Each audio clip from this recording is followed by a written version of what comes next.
బంధాలు, బంధుత్వాలు, బాధ్యతలు, ఆంక్షలు, సంబంధాలన్నిటినీ వదిలేసి పరమాత్మ సాధన కోసం జీవించే వ్యక్తే సన్యాసి. వీరు సంపూర్ణంగా ఆధ్యాత్మిక జీవనానికి అంకితమవుతారు. ప్రపంచిక జీవితాన్ని త్యజించి జ్ఞాన, ధ్యాన మరియు మోక్ష సాధన కోసం జీవిస్తారు. ఇది అసలైన సన్యాసం. కానీ ఈ సన్యాసి రూటే సపరేటు. తెలుగు రాష్ట్రాలలో సంచలనం సృష్టించిన అఘోరి నాగసాధు అలియాస్ శ్రీనివాస్ ఆంధ్రప్రదేశ్కు చెందిన యువతితో గుట్టు చప్పుడు కాకుండా పెళ్లి చేసుకున్నాడు.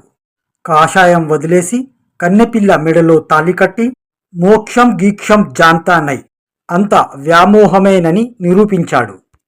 మధ్యప్రదేశ్లోని ఒక దేవాలయంలో ఆంధ్రప్రదేశ్ మంగళగిరికి చెందిన యువతి శ్రీవర్షిని మెడలో తాళి కట్టి 7 అడుగులు నడుస్తూ సన్యాసం వద్దు, 7 జన్మలైనా సరే నువ్వు నాకే కావాలని దండలు మార్చుకున్నాడు. ప్రస్తుతం ఈ వార్త తీవ్ర సంచలనం రేపుతుంది.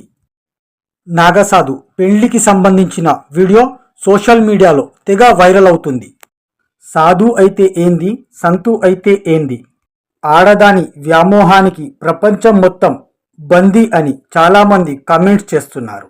ఫ్రెండ్స్, మీరు ఈ న్యూస్ను హిందీలో వినాలనుకుంటే ఫేస్బుక్, ఇన్స్టాగ్రామ్లో @A24 న్యూస్ HYD అని సెర్చ్ చేయండి. మరియు మా ఫేస్బుక్, ఇన్స్టాగ్రామ్ హిందీ ఛానల్ A24ను తప్పక ఫాలో అవ్వండి.